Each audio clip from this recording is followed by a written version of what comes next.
ये राहें ले ही जाएंगी मंजिल तक, हौसला रख। कभी सुना है कि अंधेरे ने सवेरा होने न दिया।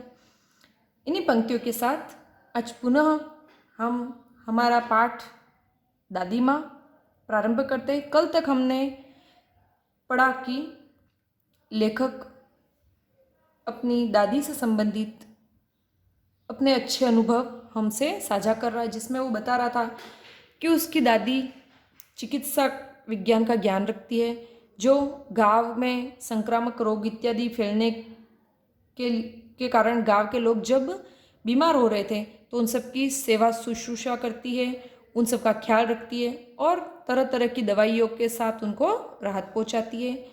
लेखक की दादी बहुत ही सफाई पसंद औरत थी। वो अपने उसूलों की पाबंद थी। उनको बहुत सारी दवाओं के नाम भी याद थे। इसके साथ ही लेखक ने आश्विन माह की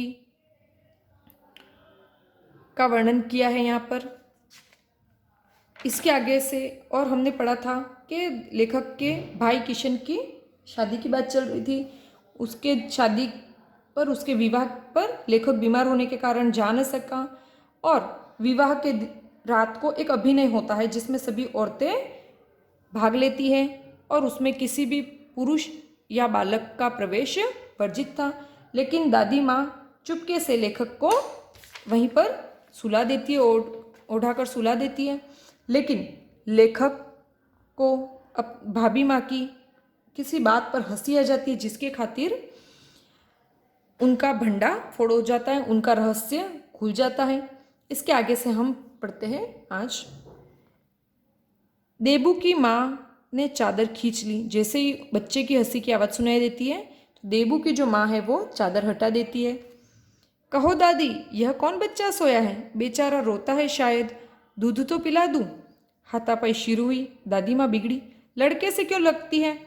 अब देबू की माँ देख लेती है कि भाई कोई बच्चा यहाँ पर सोया है, बल्कि यहाँ तो बच्चों का तक का आना सही नहीं है, आना तक निषेध है। वो कहती है कि दादी माँ आप तो कह रही थी, यहाँ पर बताओ कौन बच्चा सोया है? शायद रो रहा है, तो इसको मैं दूध पिला दूँ। हाथापाई शुरू हुई। आपस में औरतें झगड़ने लगी। दादी माँ बिगड़ी, उनको गुस्सा आता। वो कहते लड़के से क्यों लगती है, कि इस बच्चे पे क्यों बिगड़ रही है तू? सुबह रास्ते में देबू की माँ मिली। अब अगले दिन सुबह रास्ते में वापस से लेखक को देबू की माँ मिलती है। कल वाला बच्चा भाभी। अब लेखक जानबूझ के उसको चिढ़ाने के लिए कहता है कि मैं कल वाला वो बच्चा हूँ भाभी। मैं वहाँ से जोर से भागा और दादी माँ के पास जा खड़ा हुआ। अब उसको पता था कि देबू की माँ मारने आएगी, तो लेखक जल्दी से भाग जाता है और दादी माँ के पास जाके खड़ा हो जाता है। वस्तुतः किसी प्रकार का अपराध हो जाने पर जब हम दादी माँ की छाया में खड़े हो जाते, अभयदान मिल जाता। लेखक बता रहा है कि हम जब भी गलती करते और गलती करने के बाद हम दादी माँ के पीछे जाके छुप जाते, क्योंकि दादी माँ की छत्र छाया में हमको कोई भी ना तो डांट सकता था ना मार सकता था। अभयदान मिल जाता, मतलब निश्चिंत हो जाते, डरने की कोई बात रहती ही नहीं। स्नेह और ममता की मूर्ति दादी माँ की एक एक बात आज कैसी कैसी मालूम होती है। अब लेखक कह रहा है कि मेरी दादी जो थी वो स्नेह, प्रेम और ममता की मूर्ति थी और उनकी हर एक बात आज मुझे याद आती है। परिस्थितियों का वात्या चक्र जीवन को सूखे पत्ते सा कैसा नचाता है, इसे दादी माँ खूब जानती थी। दादी माँ ने अपनी पूरे जीवन में संघर्ष किया था। उनको पता था कि परिस्थितियाँ कभी भी बदल सकती है, परिवर्तित हो सकती है। परिस्थितियों का वात्या चक्र अर्थात आंधिया बवंडर के जीवन में उतार चढ़ाव आते, सुख दुख की परिस्थिति आती है और इन परिस्थितियों रूपी आंधी से जीवन का जो सूखा पत्ते के समान जो जीवन है उसको वो अपने इशारों पर नाचना चाहती हैं। दादा की मृत्यु के बाद से ही वे बहुत उदास रहती थी कि जैसे ही दादा की मृत्यु हुई दादी माँ बहुत उदास रहने लगी थी। संसार उन्हें धोखे की टट्टी मालूम होता। दादा ने उन्हें स्वयं जो धोखा दिया। अब दादा की मृत्यु के बाद दादी माँ को पूरी दुनिया क्षण भंगुर मालूम होती थी। मतलब उनको पता था कि ये पूरी दुनिया एक धोखा है, उसमें कुछ भी सच्चाई नहीं है, क्योंकि दादा ने भी तो दादी को धोखा दिया था। कैसे धोखा दिया दादा ने? तो वो कुछ इस प्रकार है।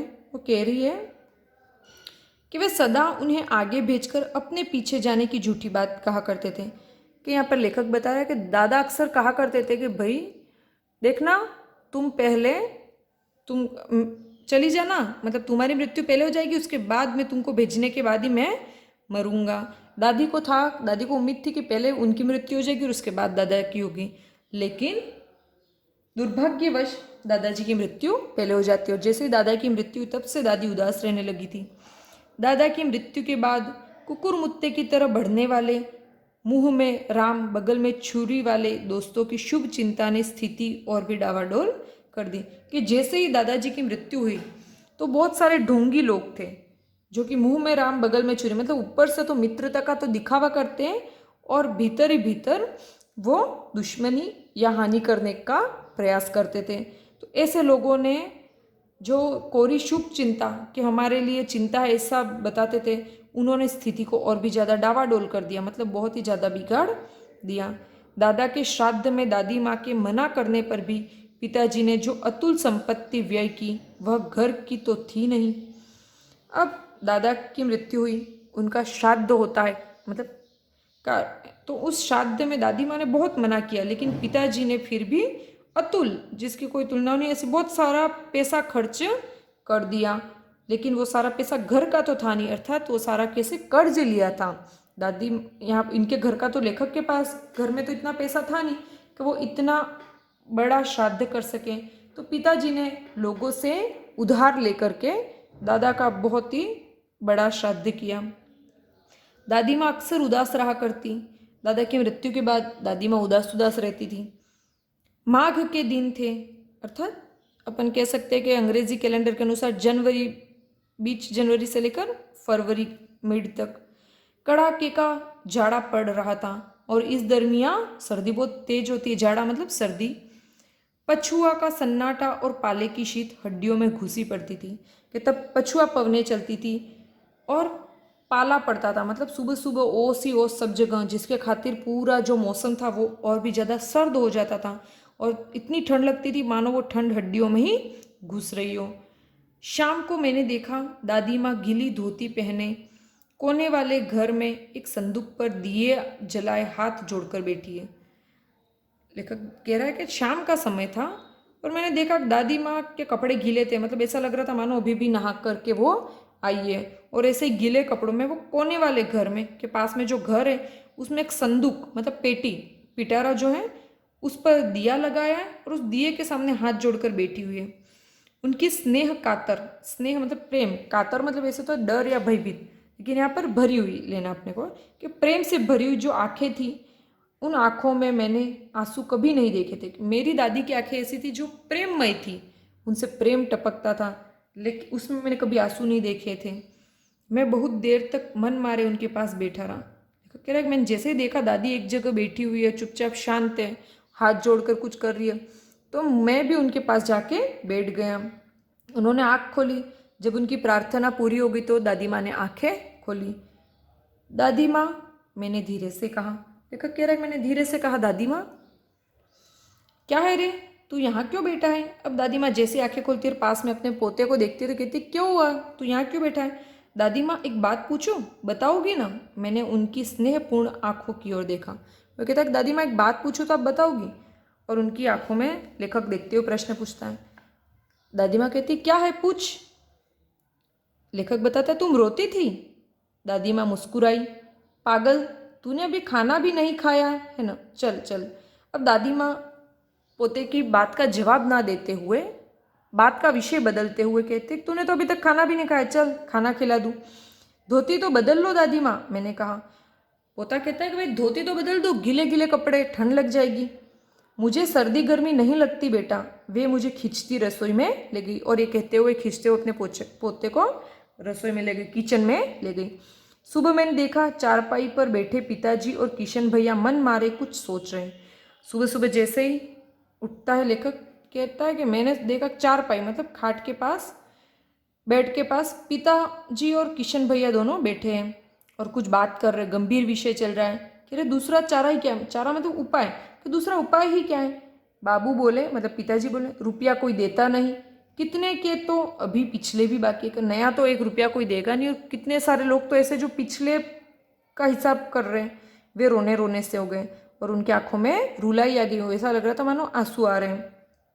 रोता क्यों है रे? दादी माँ ने उनका माथा सहलाते हुए कहा। अब दादी माँ अपने बेटे के हाथ पर, मतलब लेखक के पिता के हाथ पर, माथे पर हाथ रखकर सहलाते हुए कहते, रो क्यों रहा है? मैं तो अभी हूँ ही कि मैं भी जिंदा हूँ। उन्होंने संदूक खोलकर एक चमकती सी चीज निकाली। तेरे दादा ने यह कंगन मुझे इसी दिन के लिए पहनाया था। और कहते भाई रो मत, तेरे दादा को पता था और उन्होंने शायद इसी दिन के लिए मुझे कंगन दिया था। उनका गला भराया, और ये कहते कहते उनके गला भराया मतलब उनकी आंखों में आंसू आ गए थे। वो बहुत ही भावुक हो गई थी। मैंने इसे पहना नहीं, इसे सहज कर रखती आई हूँ कि तेरे दादाजी ने मुझे जब से दिया, लेकिन मैंने इसको कभी पहना, सहेज कर रखा है, मतलब मैंने इसको बहुत संभाल करके रखा है। यह उनके वंश की निशानी है। वंश मतलब कुल परंपरा, उनका, उनके कुल की, उनके कुटुंब की निशानी है। उन्होंने आंसू पोंछकर कहा, पुराने लोग आगा पीछा सब सोच लेते थे बेटा। उन्होंने कहा पुराने लोग बहुत ही समझदार लोग होते थे, उनको आगे पीछे की सारी परिस्थितियों का ज्ञान होता था और वो बहुत सोच समझ करके सारे काम करते थे। सचमुच मुझे दादी माँ शाप भ्रष्ट देवी सी लगी। अब लेखक को गुस्सा आता है कि उन्होंने जिस कंगन को पूरी जिंदगी संभाल के रखा, दादाजी ने उनको इतना प्रेम पूर्वक जो कंगन दिया उसको पहना नहीं, और अब वो बेचने के लिए पिताजी को दे रहे। लेकिन परिस्थिति ऐसी थी कि तब उस कंगन से इतना प्रेम या इतना मोह नहीं रखा जा सकता था, क्योंकि परिवार में जब पैसों की आवश्यकता होती है तो चीज़ें हमको बेचनी भी पड़ती है। धुंधली छाया विलीन हो गई। मैंने देखा दिन काफ़ी चढ़ाया है। पास के लंबे खजूर के पेड़ से उड़कर एक कौवा अपनी घिनौनी काली पाखें फैलाकर मेरी खिड़की पर बैठ गया। हाथ में अब भी किशन भैया का पत्र काँप रहा है। धुंधली छाया विलीन हो गई। अब ये सारी बातें लेखक याद कर रहा है, ये सब बहुत समय पहले बीत चुका है। मैंने देखा दिन काफ़ी चढ़ा है, लेखक कह रहा है कि देखा कि सुबह हो गई, अच्छा खासा उजाला हो गया है, सूरज भी ऊपर तक आ गया है। और लेखक के घर के पास जो लंबा खजूर का पेड़ है उस पर एक कौवा बैठा था, जो अपनी घिनौनी काली पांखें मतलब पंख, दोनों पंख फैला करके उड़ करके लेखक के घर की खिड़की पर बैठ गया है। लेखक के हाथ में किशन भैया का एक पत्र है, और जिसको उन्होंने कांपते हाथ से पकड़ रखा है। काली चिट्टियों सी कतारें धूमिल हो रही है। अब लेखक को जो किशन भैया ने पत्र भेजा था, उस पत्र पर जो लिखावट थी, जो अक्षर थे, उनके लिए यहाँ पर चिट्टियों सी कतारें लिखा हुआ, उनको उपमा दी गई है। कैसा बताया है? ऐसा लग रहा था मानो काली चिटिया घूम रही हुई, ऐसे छोटे छोटे छोटे छोटे अक्षर थे, वो भी धूमिल हो गए क्योंकि लेखक की आंखों में आंसू आ गए थे। और वो आंसू क्यों आए? आंखों पर विश्वास नहीं होता। मन बार बार अपने से ही पूछ बैठता है, क्या सचमुच दादी माँ नहीं रही? उस पत्र में क्या वर्णन था? उस पत्र में वर्णन था कि दादी माँ की मृत्यु हो गई, उसका दुखद समाचार था। और ये समाचार पढ़ते हुए लेखक ने अपने जीवन में दादी माँ के साथ बिताए हुए पिछले जो समय है उसको वो याद कर रहा था। दादी माँ की याद में, उनके याद में उन्होंने ये पूरी बातें हमको बताई है। ये एक संस्मरण है, कहानी है। यहाँ पर हमें लेखक की दादी माँ की व्यक्तित्व की बहुत सारी विशेषताएं पता चलती हैं। वो बहुत ही सफाई पसंद और बहुत ही ज़्यादा अच्छी औरत थी। उनको बहुत सारी दवाओं के नाम थे। वो गांव में कितने ही किस्म की दवाओं के नाम जानती थी, और लोग जब बीमार होते थे तो उनके पास पहुंचती और उनका ध्यान रखती थी। इस पाठ में बहुत सारे देशज शब्दों का भी प्रयोग हुआ है, जिनको आप छाट करके अलग से लिख लें। सर पर उठा लेना, घर सर पर उठा लेना अर्थात शोर मचाना। फिर भेद खुलना अर्थात रहस्य प्रकट होना। मुंह में राम बगल में छुरी अर्थात मित्रता का ढोंग करके हानि पहुंचाना। धोखे की टट्टी अर्थात क्षणभंगुर। और भी जो मुहावरों का प्रयोग इस पाठ में किया है और कठिन शब्दार्थों का प्रयोग हुआ है, उनको आप अपनी नोटबुक में लिख लेवे और उनको अच्छे से याद कर लेवे। शिव प्रसाद सिंह का लिखा हुआ ये बहुत ही सुंदर कहानी थी, जिसमें लेखक अपनी दादी के व्यक्तित्व के बारे में हमें बताता है। इस पाठ में आए हुए हिंदी महीनों के नाम आप अच्छे से याद कर लीजिए। इसी के साथ हमारा ये पाठ आज समाप्त होता है यहाँ पर। धन्यवाद।